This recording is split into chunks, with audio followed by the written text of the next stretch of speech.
Welcome to the world of Marukyu. Today I'm with Tim Hodges. Tim's probably caught more carp than any angler alive on Marukyu baits. And today we're looking at some of the new pop-ups that we're going to launch. Tim's been using them. We've got some incredible baits. Marukyu have been working with their top scientists on these baits, contain at least 15 main ingredients. Some of them are very, very special. We've got the usual flavours, the nori and the ichigo, and the protein ones. As you know, when I've talked to you before, I think nori has probably caught more bream and tench than any other boilie that's ever been invented. But there's a lot of technology in them. One of the things with the ichigo, which we're very pleased about, is their cold water attractiveness. The molecules are very, very small. As you know, when water gets colder, it gets denser, and it's how these spread. But Tim's the man. So Tim, you've used these for quite a while. Can you give us a little bit of a breakdown on how they work? Basically, what has impressed me so much about these baits is the attractiveness that leaks out from them instantly it hits the water. And that's because of the way the baits have been formulated. They're quite soft, but they absorb the water very quickly, which expels the goodness within the bait. So as the water's coming in, Yep. the attractions and the flavours are instantly being expelled and attracting the fish. And that's very different from your average pop-up that you buy in the shop, which generally is quite hard and yes, might pop up from here to eternity. But we want to attract fish to the bait. Yep. I mean, we go fishing to catch fish, and that's what we want to do. So I found that they work exceptionally well, and I can't stress enough the importance of having baits that attract fish because of the tastes and flavours that have been put in by the scientists at Marukyu. And it's something that, you know, your imagination when you're using pop-ups is limited to what you know. You know, you can fish them in lots of different ways. They will, you know, you can use them as a standard pop-up, as a snowman. I've got some rigs here to show you in a minute. Or even as zig rigs. Okay, great stuff. We've got 3 flavours. All right, we all know that nori has been devastating. If you want to catch bream or tench, if there's any in your peg, nori. What else? You've got a lot of other fish on the nori ones as well. Well, I mean, so far I've had carp in France up to 48 pounds on the noris. I've had barbel up to 13.6 on the noris. I don't know exactly what the fish find attractive about this, because they are very different from most baits you can buy. And I know that it's a seaweed-based ingredient, but certainly the fish seem to like it, and everything likes it. Yeah. I've personally not been plagued by what some anglers might consider nuisance fish, so don't be put off by the fact that people are saying that bream and tench like them, because the carp love them as well, and that's very important, obviously. And we're getting a lot of bleeps and activity out there at the moment. Okay, we've obviously got the other flavours as well, the protein ones. I think most people are accepting that these have been best for the bigger carp, or is it seasonal? I think sometimes protein baits can be seasonal. I would certainly err towards the protein at the start of the season, when the fish are starting to feed in earnest, you know, as the warmer water starts to appear. And then as the water cools down, obviously the ichigo, they've been designed specifically to work with the colder water, and as you explained about the molecules. And it's something that, you know, you have to pay a little bit of attention at different times of the year to the different water temperatures. And the ichigos have certainly proved that as the water temperature is cooling down, you know, they're proving to be very, very successful.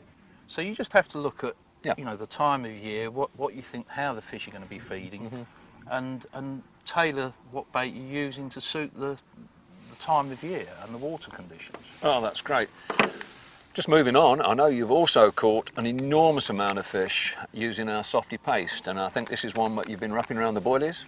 I do that quite often when I just want to try and nick a quick bite, because there's so much attraction in that paste.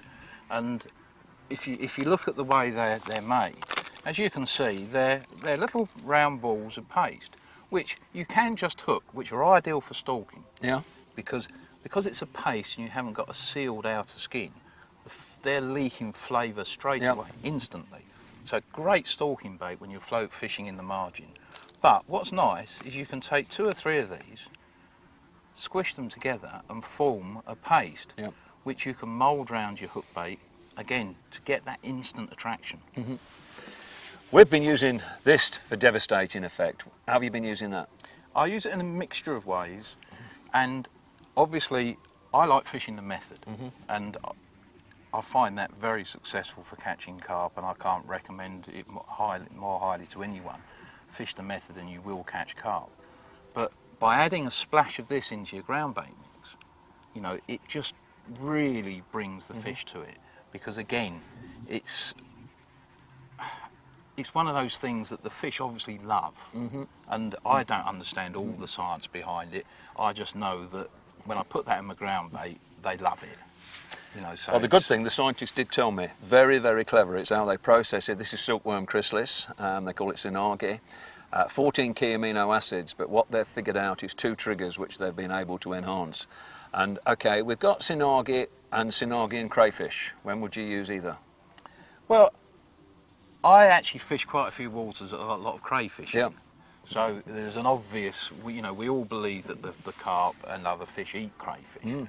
So if you're fishing waters where there is a bit of a crayfish problem, then there's an obvious advantage to using the crayfish flavour.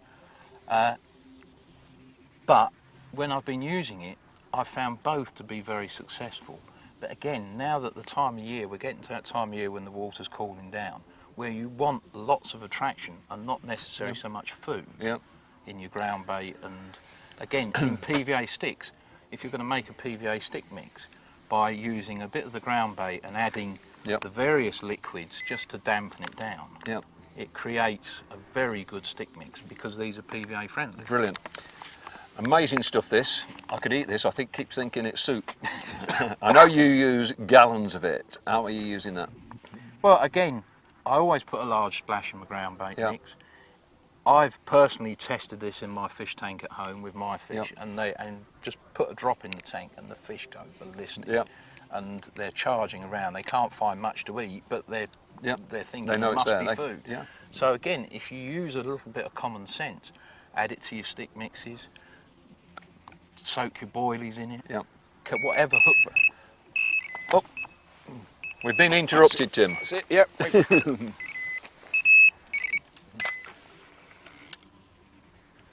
Well, that didn't take long really then, did it?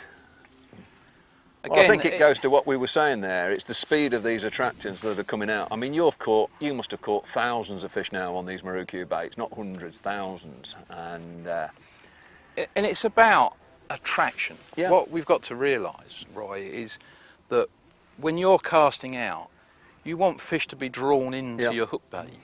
So by adding things that, you know, are going to attract them, then they're just going to home in on your hook bait. It's as simple as that. And obviously with the ingredients inside the boilies, which are all very good ingredients that have been tested, they know the fish want to eat them. There's nothing in there they don't want to eat. So therefore, why won't they pick it up? I mean, obviously over the years I've used a lot of baits, a lot of different baits, and I've always wanted to use the best bait. I've never believed in doing anything other than feeding the fish the best quality bait. I know you as a match angler would only use the top quality maggots, casters, etc, etc.